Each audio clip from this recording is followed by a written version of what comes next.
Universes Beyond Final Fantasy is right around the corner, and it's looking to be one of the biggest, most exciting Magic the Gathering sets in years, with hundreds of brand new, mechanically unique legendary creatures you could turn into your commander. While we're still a little ways away from spoiler season officially starting, we've gotten just enough of a taste of the set to start thinking about new commander decks and what the builds for some of these legends might look like. I'm Nick from TCGHQ, and we're going to go over my top 5 commanders from MTG Final Fantasy so far. Number 5, Sin Spira's Punishment. 4 generic, a black mana, a green mana, and a blue mana for a legendary 7/7 Leviathan avatar that reads, Flying. When Sin enters or attacks, exile a permanent card from your graveyard at random, then create a tapped token that's a copy of that card. If the exiled card is a land card, repeat this process. Sin is a very expensive commander at 7, but we're fortunately in green so we can ramp our way into casting them sooner. This also means we have a few turns to get really good stuff into our graveyard to try and copy.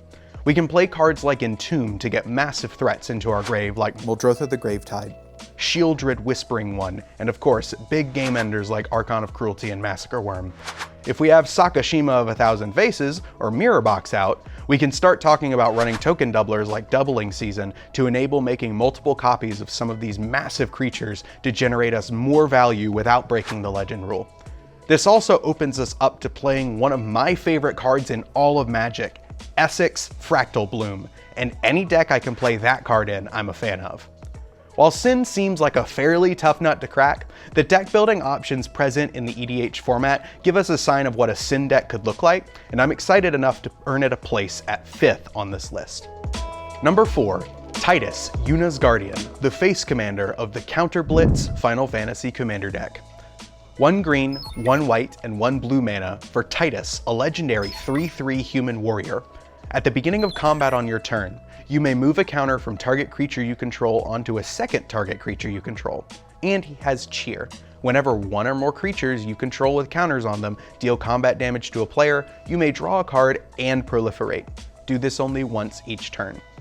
Bant is one of my favorite color wedges in Magic, and Titus represents this really classic value-based commander that you can bring out fairly early, you move some counters around on your creatures, giving them these modular bonuses, and then drawing cards and adding more counters when you connect on attack. Clearly, we have a creature-based game plan, so we definitely want cards like the Game Changer Aura Shards, as well as cards that'll give us plenty of tokens. We want Mondrak, Glory Dominus in here, alongside cards that can produce tons of creatures like Grand Crescendo and Adeline, Resplendent Cathar. I'm leaning into a human strategy here as well, so we'll be playing Rick, Steadfast Leader without question. Our commander will get both keywords too. The obvious move here is to build your board with +1/+1 counters, so we're grabbing Galadriel, Light of Valinor in the 99, so we can alliance our way into a board full of +1/+1 counters.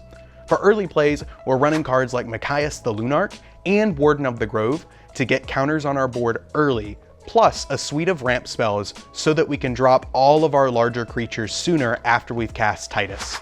As soon as we drop creatures like Mrs. Brumbleflower, Chasm Skulker, or Avenger of Zendikar, we're presenting our pod with must-answer threats that warp the game in our favor, and Titus consistently, turn after turn, provides us with value and ways to manipulate our board to our benefit.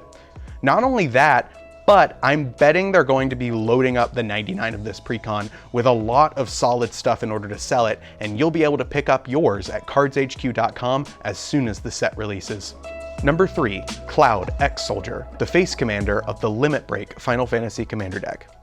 For 2, a red, a green, and a white mana, you get Cloud X Soldier, a 4/4 legendary human soldier mercenary that reads, When Cloud enters, attach up to 1 target equipment you control to it.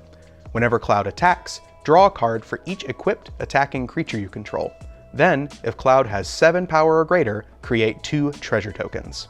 Naya is one of the best color combinations you can be playing in for strategies like this. Cloud wants you to have a bunch of equipment out that you can immediately use with him, so we obviously have to be running equipment staples like Open the Armory and Sigarda's Aid. Sigarda's Aid is a particularly good pickup for this deck, since it's less likely to be reprinted in the Final Fantasy decks due to it having the name of a Magic character in the title. We just got a really nice version of this card reprinted in the Marvel Secret Lairs 2, reskinned as Captain America's Aid, so I'd snag that one. Being able to play out cards like Leyline Axe and Bloodforged Battle Axe early, which both help us out tremendously with our go-wide equipment game plan, and then immediately have one of them attached to Cloud, feels like the right way to go. Like Titus, this is one of the face commanders for the 4 that are releasing with the Final Fantasy set, so you'll be able to jump right in with Cloud as your commander as soon as the set releases. Number 2, Emet-Selch Unsundered. 1 colorless, 1 blue, and 1 black mana for a 2/4 Elder Wizard that reads, Vigilance, whenever Emet-Selch enters or attacks, draw a card, then discard a card. At the beginning of your upkeep, if there are 14 or more cards in your graveyard, you may transform Emet-Selch. On its transform side, he's Hades, Sorcerer of Eld, a 6/6 legendary avatar with Vigilance, and during your turn, you may play cards from your graveyard. And if a token or card would be put into your graveyard from anywhere, exile it instead. There's a lot here that I'm excited about. You're in Dimir, and with access to black and blue, a lot of ideas start to come to mind. Immediately, I'm looking at the wizard creature type to splash some of that synergy in here. We're going for Baral, Chief of Compliance, to beef up our control strategy too, and we're throwing in cards like Thassa Deep Dwelling to repeat Emet-Selch's draw discard engine. We can blink this guy to speed up our graveyard strategy, and the real meat and potatoes of what he's going to try to do is going to be reanimating big things that we're pitching with his effects. We're playing both Jin-Gitaxias, the Kamigawa version triggering Baral's ability as well. A lot of the times, transform commanders like this are fairly fragile since they lack protection on their transform side, but considering Emet-Selch starts at 3 mana value, if he gets removed early, we're not stressing too much. Furthermore, blue gives us access to every counterspell we could ever need to stop threats from taking out our commander. Once he's transformed, a lot of things get easier, and since that transformation condition is only 14 cards engraved, we'll be getting there pretty quickly. You could even convert this deck into a mill strategy if you wanted, so that you can recast Maddening Cacophony, Fractured Sanity, and Mind Skinner, among others, a second time from your grave. There's a lot to cook with here, and we're just scratching the surface. Furthermore, I'm expecting the set to give us a lot more synergy as we get deeper into the spoiler season, since this card is a mythic. So that's why I'm really excited to sleeve up Emet-Selch. And number 1, Stiltskin Moogle Merchant.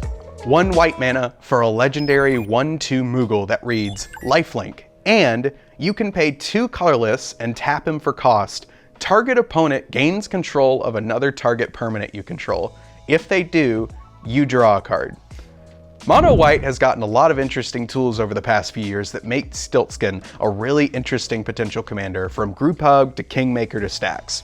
If you're looking at Group Hug, a few of the big cards that come to mind are Master of Ceremonies, Temple Bell, and Yes Man Personal Securitron.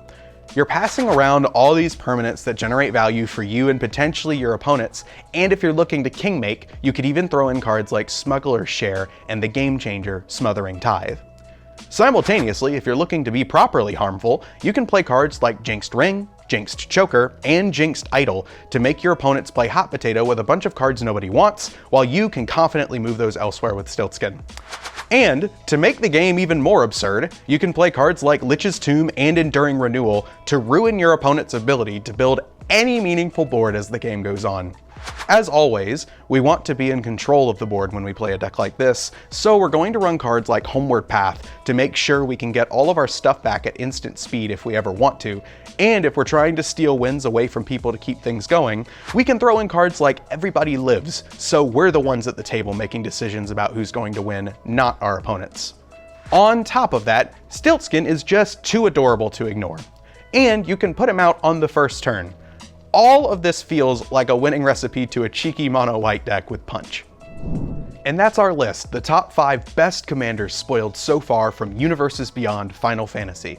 Naturally, we have a lot of legendaries that will get spoiled before the set releases, but the 5 I mentioned here have me so excited for this amazing new set. Not only is Final Fantasy a great property to cross over into Magic, but Wizards of the Coast always brings the heat when designing Universes Beyond sets, and that means hundreds of new and exciting cards that we've just barely scratched the surface on. Be sure to like and subscribe to our channel to stay up to date on all things MTG, and go to cardshq.com to find your Final Fantasy products when the set releases on June 14th. I've been Nick with TCGHQ, and I'll see you next time.